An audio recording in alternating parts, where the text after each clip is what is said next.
নমস্কার বন্ধুরা, অরুন্ধতী রান্নাঘরে আপনাদের সবাইকে স্বাগত। আশা করি সকলেই ভালো আছেন। আজকের রেসিপি এগ তড়কা। আমি যেভাবে বানিয়েছি আপনাদের সাথে সেইভাবেই শেয়ার করছি। চলুন রান্নাটা কিভাবে করেছি দেখাই।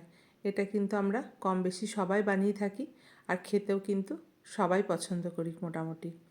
এখানে আমি আগের দিন যে মিক্সড ডালটা পাওয়া যায় সেটা আগের দিন রাত্রিবেলা ভিজিয়ে রেখে দিয়েছিলাম। বাজার থেকে কিনে নিয়ে এসেছিলাম 1 প্যাকেট। ওটাই আমি এটা ভিজিয়ে রেখেছিলাম। এর মধ্যে ছোলার ডাল, গোটা মুগ, গোটা ছোলা, রাজমা সব কিছু রয়েছে।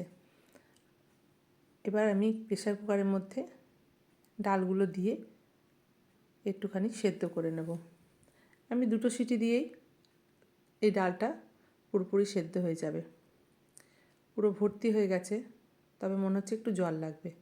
ওপর থেকে একটু জল দিয়ে দিলাম, দিয়ে এবার এটাকে 2 সিটি দিয়ে ঢাকনাটা আমি স্টিমটা বার করে খুলে দিলাম।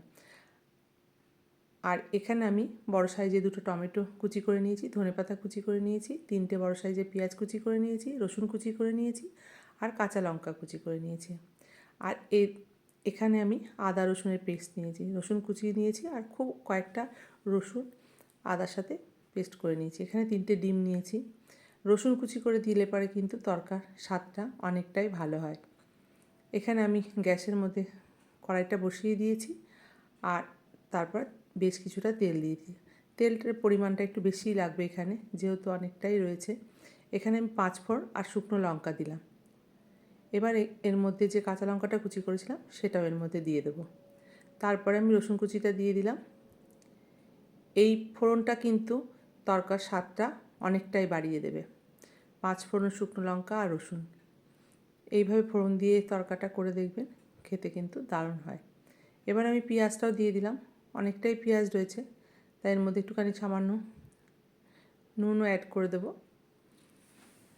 অনেকটাই নুন দিয়ে দেবো, মানে যতটা নুন তরকারিতে দেবো তরকাতে, তার থেকে হাফ মোটামুটি দিয়ে দেবো।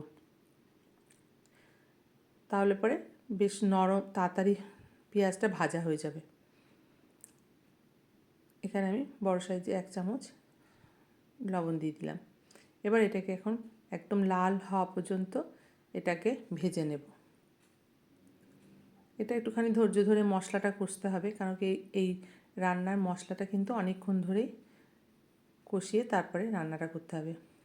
পেঁয়াজটা ভালো করে ভাজা হয়ে গেছে। এবার আদা রসুনের পেস্টটা আমি এর মধ্যে দিয়ে দিলাম।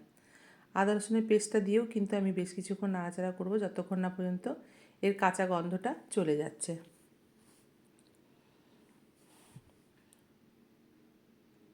দেখুন এই মশলাটাও হয়ে গেছে। এবার আমি এর মধ্যে ধনেপাতাটা অ্যাড করে দেব। আমি মশলা ভাজার সময় ধনেপাতাটা দিয়ে দিই, কারণ এই সময় ভেজে যদি রান্নাটা করা হয় এর স্বাদটাও কিন্তু খুব ভালো হয়। এখানে আমি রেগুলার মশলা যেটা হলুদ গুঁড়ো, ধনে গুঁড়ো, লঙ্কা গুঁড়ো 1 চামচ করে নিয়েছি। হলুদটা পরিমাণ মতো, ডালের পরিমাণটা অনুযায়ী নেব, আর ঝালটাও কিন্তু আপনারা আপনাদের টেস্ট অনুযায়ী নেবেন। এখানে আমি টমেটোটাও দিয়ে দিলাম। টমেটোটাও কিন্তু ভালো করে ভেজে নিতে হবে, যতক্ষণ না পর্যন্ত টমেটোটা মশলার সাথে একদম মিশে যাচ্ছে। এবার এটাকেও বেশ কিছুক্ষণ ধরে আমি ভেজে নেব। তেল মশলা থেকে ছাড়তে শুরু করেছে, কিন্তু আমি বাকি মশলাগুলো এখনও দিইনি। এবার এই মশলাটার মধ্যে কিন্তু আমি একটু জল দিয়ে গুলে নেব, তারপরে আমি দেব। এটাকে ভালো করে জলের মধ্যে গুলে তারপরে আমি এখানে দিয়ে দেব। টমেটো ভাজা হয়ে গেছে। এই খুন্তিটাতে একটু অসুবিধা হচ্ছে, তলাতে লেগে গেলে পরে ভালো করে দেওয়া হচ্ছে না। ননস্টিকের সময় রান্না করলে এই খুন্তিটা ভালো হয়, কিন্তু অ্যালুমিনিয়ামের কড়াইয়ে এটা ভালো যাচ্ছে না। এবার আমি মশলাটা এর মধ্যে দিয়ে দিলাম, দিয়ে এটাকেও ভালো করে আমি ভেজে নেব, মশলার কাঁচা গন্ধটা যতক্ষণ না পর্যন্ত যাচ্ছে। দেখুন মশলা থেকে তেল ছেড়ে গেছে। আমি এবার এখানে একটুখানি স্বাদ মতো চিনি দিয়ে দিলাম, আর আরেকটু লবণ লাগবে, কারণ ডালের পরিমাণটা অনেকটাই আছে। যতটা নুন দিয়েছি ততটা কিন্তু হবে না, তার জন্য এখানে আমি আরও একটু লবণ দিয়ে দিলাম। এবার এটাকে খুব ভালো করে মিশিয়ে নেব। মিশিয়ে নিয়ে তারপরে যে ডিমটা রেখেছি সেই ডিমটাকে আমি খুব ভালো করে আমি ফেটিয়ে রেখেছি। আর এদিকে আমি খুন্তিটাও চেঞ্জ করে নিলাম, যার সঙ্গে যেটা সেটা না হলে কাজ ঠিক হয় না। এবার এর মধ্যে আমি ডিমটা অ্যাড করে দেবো।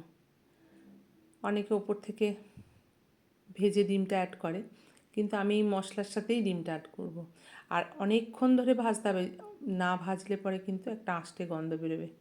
তার জন্য একদম মশলাটাকে এই ডিমটার সাথে বেশ কিছুক্ষণ, মানে মিনিট 5 ধরে মশলাটা ভালো করে একদম ডিমটার সাথে যতক্ষণ না পর্যন্ত পুরো কাঁচা গন্ধটা চলে যাচ্ছে ততক্ষণ পর্যন্ত কিন্তু এটাকে খুব ভালো করে ভেজে নিতে হবে। দেখুন এইভাবে একদম মশলাটা ভাজা হয়ে গেছে। আর কোনো এর মধ্যে কিন্তু এইভাবে রান্না করলে আর কিন্তু কোনো গন্ধ আসবে না। এবার আমি এর মধ্যে সেদ্ধ ডালটা মিশিয়ে দিলাম। এটা আমি খুব বেশি পাতলা করব না, একটু ঘন করেই করব। সেই জন্য এটাতে খুব বেশি যতটুকু পরিমাণে জল দেওয়া দরকার ততটুকুই দেব। এটা একটু টাইট হবে। এবার এটাকে খুব ভালো করে মিশিয়ে নেব। একটুখানি কড়াইটা একটু ছোট হয়ে গেছে। এবার এটাকে ভালো করে আমি মশলাটা মিশিয়ে নিয়ে একটু ফুটতে দিয়েছি। আর উপর থেকে বাজারে যেটা তড়কা মশলা কিনতে পাওয়া যায় সেই তড়কা মশলাটা এর মধ্যে দিয়ে দিলাম। দিয়ে এবার এটাকে খুব ভালো করে একটু নাড়াবো। জায়গাটা একটু ছোট হয়ে গেছে, যতটা ডাল তত অতটা বুঝতে পারিনি, তবে এটার মধ্যে আমাকে ম্যানেজ করে নিতে হবে। দেখুন মোটামুটি রান্নাটা হয়ে গেছে। আর এদিকে আমি কিছুটা কসুরি মেথি ড্রাই রোস্ট করে নিয়ে ওপর থেকে ছড়িয়ে দিয়ে বাটিতে পরিবেশন করে দিলাম। খেতে কিন্তু দারুণ টেস্টি হয়েছে।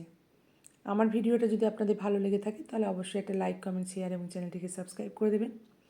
পাশে থাকা বেল আইকনটা প্রেস করে দেবেন, সবার আগে নোটিফিকেশানটা আপনার কাছে যাবে। ভালো থাকবেন, সুস্থ থাকবেন। দেখা হবে নতুন একটা রান্নার ভিডিও নিয়ে। ধন্যবাদ।